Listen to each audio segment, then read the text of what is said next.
Hey there, welcome to day 1335 of What You Up To Now. Documenting the journey as I transition from the brick and mortar corporate world of business to the online world of business, and a little bit of back and forth again. Doing some transitioning, changing up what I've been doing over the last couple of years and looking into and actually jumping into some different things for me.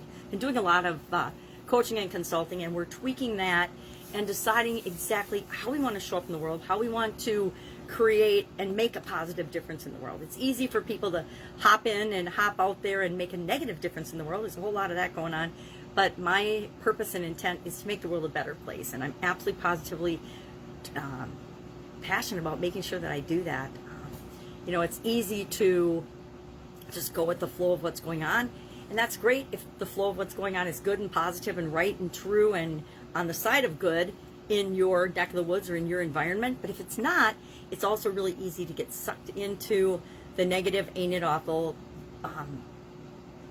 bad way of thinking, but not bad in not good for you. Everything is relative, right?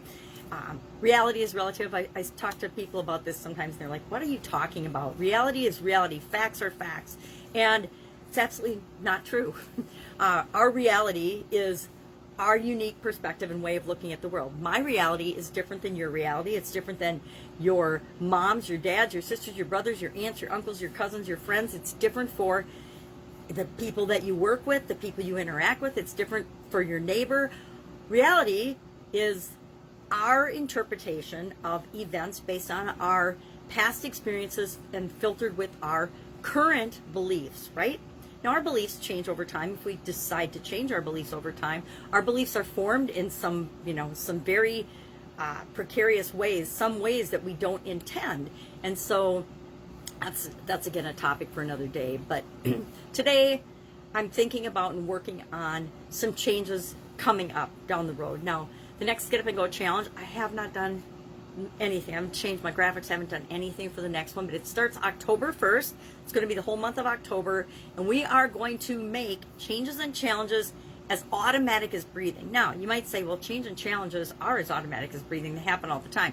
Yes, but to guarantee that you have the best outcome and the best response for you, there's a process we go through called the SOAP framework, and you can take that SOAP framework, you can apply it to any area and aspect of your life, and over the 30-day challenge we do that, and then you can install the process in your subconscious so that you don't have to think about it anymore. You automatically go through the process whenever you're faced with a change or a challenge or a decision that you have to make, and you're guaranteed, if you go through that SOAP framework, if it's in your subconscious, that you will come out with the best solutions and best answers for you, not for me, not for your mom, dad, uncles, cousins, and friends, for you. And so we're going to do that again in October.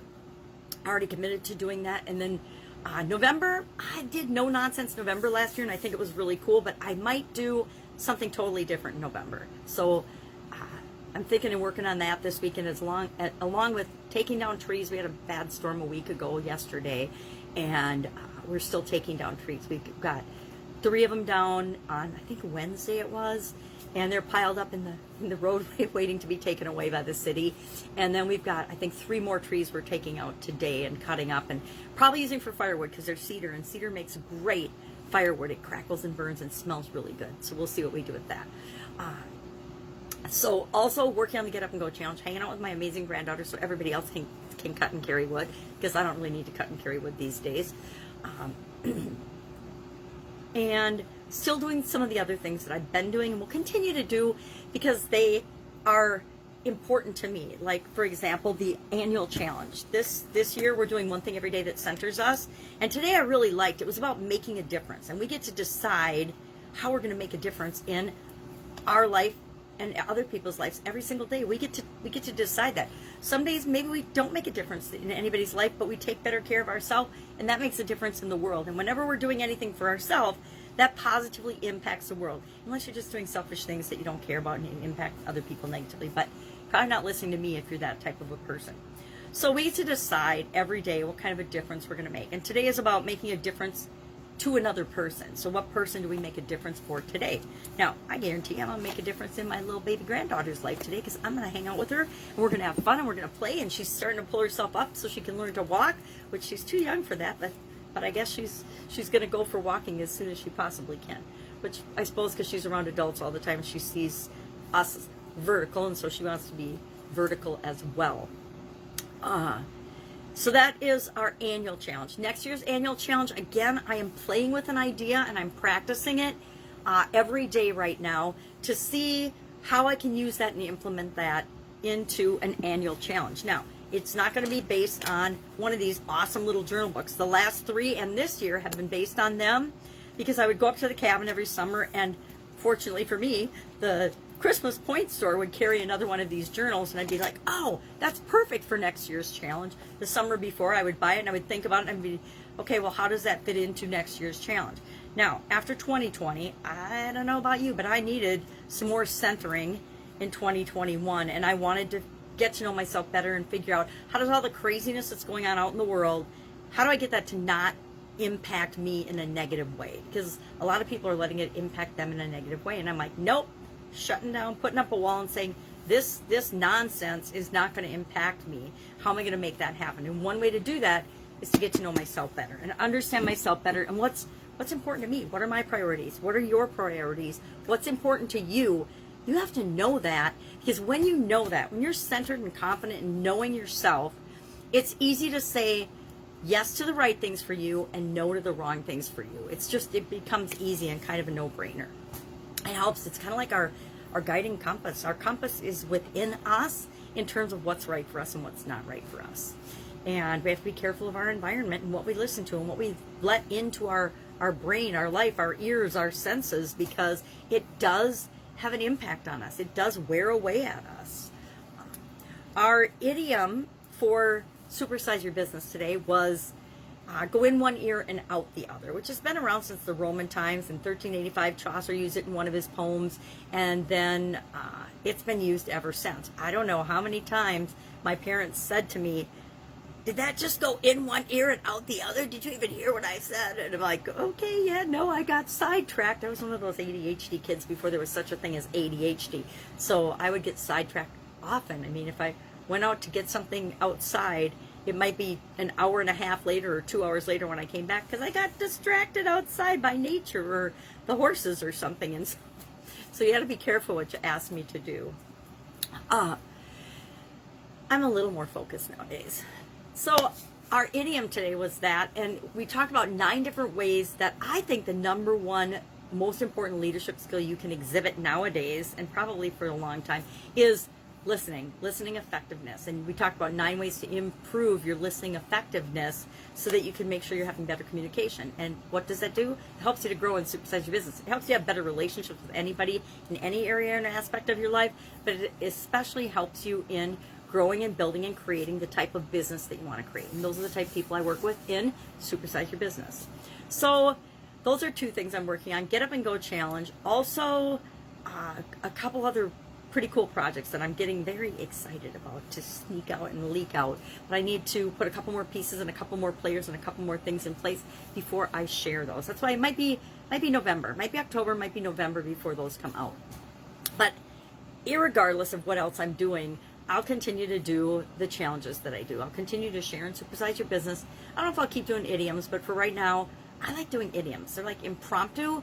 They make me think every day in a different way. And part of what keeps us going is that we're able to shift our perspective and reframe and look at things differently than we might have in the past. Every time I do an idiom, every time I look at an idiom, it causes me, it helps me to think about, well, what does this mean to me? Because so often we forget to consciously ask ourselves, what do things mean to us? We just automatically react and respond to outside stimulus, and then what our beliefs are, the mood that we're in at the time, spews out of us, and we just respond and react to people in ways that we don't even think about. We just don't consciously think about this.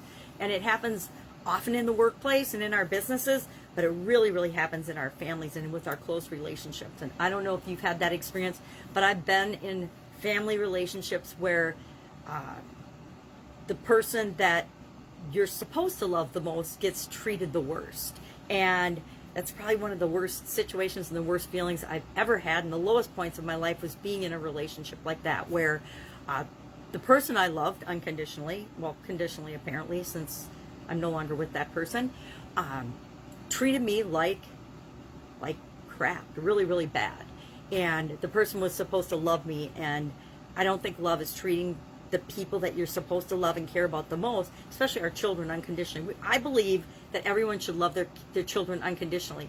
If you don't love your children unconditionally, why did you procreate? Why did you have children if you didn't take on the commitment to love them and care for them unconditionally? Unlike our other relationships, which are all conditional, right? Every other relationship that we have in our life, most of them are conditional in some way, meaning if somebody does something that goes against your values and morals and beliefs to the extent that it destroys a relationship, that's a conditional relationship. Anyway, I'm digressing. So that happens in our families and I think that's why so many families are dysfunctional, is because people treat the people that are closest to them like they talk to themselves, like whipping dogs, and that's not okay. And I understand now as I've gotten older that that's not about me, that's about the other person, but it does impact and does affect us. And so we need to steel ourselves against that and figure out, and we do that by knowing ourselves better. I don't even remember why I was talking about that. Do you ever do that? Get off on a tangent? I do. We know I do.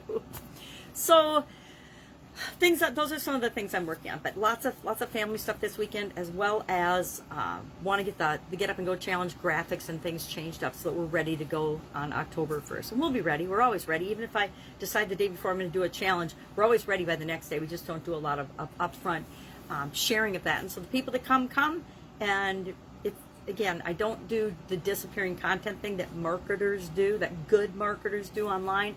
For the Get Up and Go Challenge, created that as part of 2020 and continue to do it because 2021 has felt almost as crazy as 2020, maybe even crazier in some, I don't know if it could be crazier, but maybe even less honest, less open, less good. It's felt more evil and more nefarious than previous years, at least in my life. And so to combat that, I'm still doing the Get Up and Go Challenge. The content's always on the Get Up and Go Challenge page on Facebook. There's also a private group that a few people come into because it's a little bit more intimate discussion. And secret, all of the previous challenges are organized in order in the guides section. It used to be the unit section, now guides. And so you can go in and you can listen to the previous challenges. We are getting ready to do number 9. This is our 9th. See if I can do 9 fingers. 9th Get Up and Go Challenge. And so that'll be in there as well.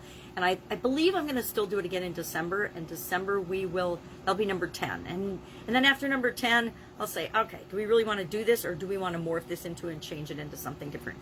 We want to change it into something different, but it'll depend how 2022 is really, how it feels, right? If it feels like 2021 did, or worse, I'm going to probably still find a way to do that and share that, because I think that people need a core sense of who they are and a core sense of confidence. And you do that by knowing how to deal with changes and challenges and making it automatic so that you're better off. All right, that's enough. That's all I've got for today. Go out, make it an awesome day. If I can help you in any way, ask. Otherwise, you can follow. This is just me documenting my journey. You can follow along on doing this on my Thrive Challenge page. It's also a Facebook page, and I share it around the internet, and usually on my Sharon Horne-Ellstrom page as well. But I don't guarantee that it's always going to be there every day. Otherwise, go out, have an awesome day, and I will, of course, be with you tomorrow. Bye.